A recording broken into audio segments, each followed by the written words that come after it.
Hello, welcome to MD's English Empire. So, student, English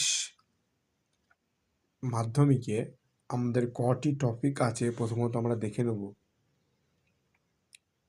দেখো, প্রথমেই আছে ফাদার সেলফ বা আর.কে নারায়ণ, দেন একটা কবিতা poems fable by Ralph Waldo Emerson, তারপরে দেখো পাসিং অ্যাওয়ে অফ বাপু, কে লিখেছেন? নয়নতারা সেগাল।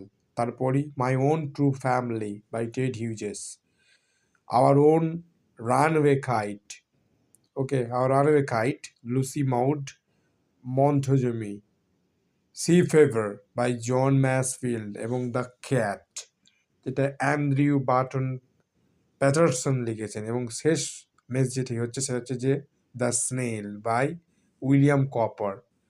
তো ঝটপট আমরা দেখে নিলাম আমরা মোট 8টি কন্টেন্টস আছে আমাদের।